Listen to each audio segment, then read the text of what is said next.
Everyone says Leo is the golden child of the Zodiac, a radiant beacon of warmth and unmatched generosity.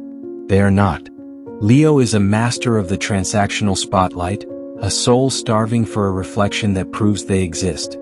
Everything you think is an act of selfless giving is actually a sophisticated mechanism of control and a desperate plea for validation. We have been taught to worship the lion's mane, but we have failed to look into the hollow eyes of the predator beneath the crown. What looks like a gift is often a debt you never agreed to repay. I have spent 15 years peeling back the layers of astrological archetypes, looking past the horoscopes that promise you fame and fortune. What I discovered about O Signo du Sol isn't the warmth of a summer afternoon, but the scorching heat of a desert that consumes everything in its path to maintain its own temperature. This is the brutal truth about Leo that no one wants to tell you because they are too afraid of the roar. Stay until the end of this deep dive. The reason Leo gives so much will not make you feel loved. It will make you realize how much of your own identity you have sacrificed just to keep their stage lights burning. To understand the Leo shadow, we must navigate O Tres Camadas' framework of their psychological architecture. A Camada a mascara exterior, the curated persona of the magnanimous benefactor. This is the Leo who picks up the check, the friend who organizes the grandest birthday parties, and the partner who showers you with expensive public displays of affection. The world sees a hero, a person so full of life that they have enough to spare for everyone else. This mask is polished to a mirror shine because it serves as the Leo's primary currency in the social marketplace.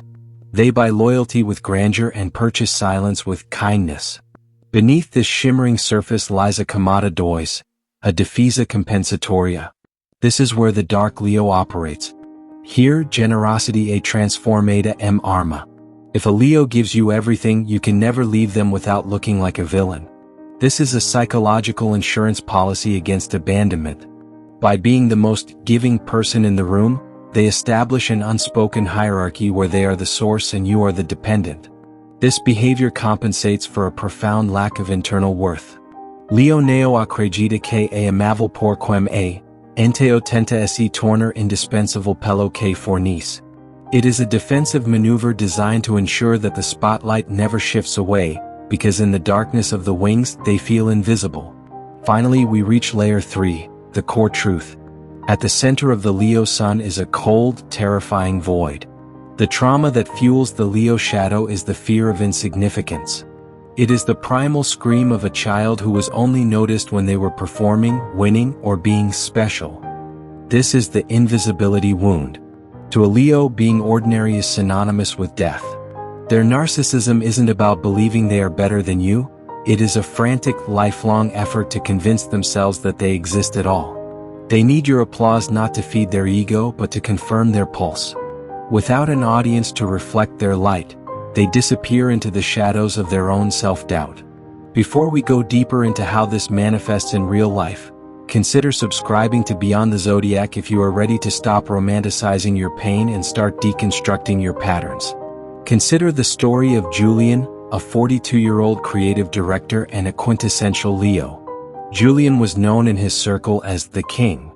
He hosted lavish dinners every Sunday, funded his younger sister's education, and was the first to offer his home to anyone in transition.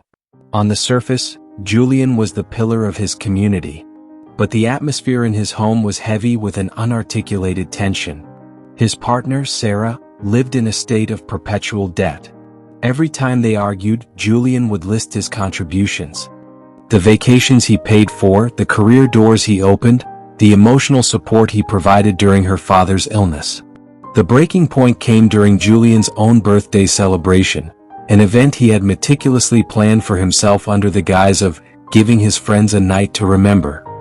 When Sarah, exhausted from a grueling work week, sat in a corner to breathe instead of leading the toast, Julian's mask shattered. In the kitchen, away from the guests, he didn't ask if she was okay. He hissed, "How could you do this to me? After everything I've done for you, you can't even give me one night of total focus." The realization was devastating. Sarah looked at him and said, "Julian, you don't give to me because you love me. You give to me so you can own me." Julian broke down. It wasn't a roar, it was a whimper. He confessed through jagged sobs that he lived in constant terror that if he stopped being the great Julian, Sarah would realize he was just a mundane, flawed man and walk away. His generosidade era una politica de seguro psicológico contra o abandono. He had turned his relationship into a theater where he was the only actor and Sarah was merely a prop required to clap at the appropriate intervals. He realized that he didn't even know who Sarah was because he had spent their entire relationship looking at his own reflection in her eyes. Psychologically, this is the shadow of the sun. In astrology, O Signo do Sol represents the ego and the core identity. When the sun is afflicted by the Leo shadow, it becomes a black hole that mimics a star. This is the solar narcissism complex. It is a failure to develop a self-concept that is independent of external praise. The Leo becomes addicted to the dopamine hit of being the hero. To fix this, a Leo must undergo a brutal ego death. They must learn to be nobody before they can be somebody authentic. If you are a Leo trapped in this cycle, or if you recognize this in your life, here are 4 practical actions for real transformation. First, practice anonymous giving. Perform acts of kindness where no one, absolutely no one, knows it was you. This severs the link between generosity and validation. Second, embrace the power of the ordinary. Spend time doing mundane tasks alone without documenting them or telling anyone. Learn to exist without an audience. Third, initiate vulnerability audits. In your relationships, stop talking about your achievements and start sharing your fears of being inadequate. Show the smallness you try so hard to hide. Fourth, develop active mirroring. Practice listening to others for 30 minutes without once bringing the conversation back to yourself or offering a solution that makes you the savior. If you love a Leo, you need to understand that their grand gestures are often a shield. Their arrogance is a thin veil over a shivering sense of worthlessness. Their behavior isn't about being superior, it's about a desperate need to feel safe through dominance. You have a choice. You can continue to play the role of the adoring fan, which will only enable their eventual burnout, or you can speak the truth. You must say to them, I love you when the lights are off. I love you when you have nothing to give. I don't need your gifts, I need your presence. But I will no longer participate in a dynamic where my only role is to validate your existence.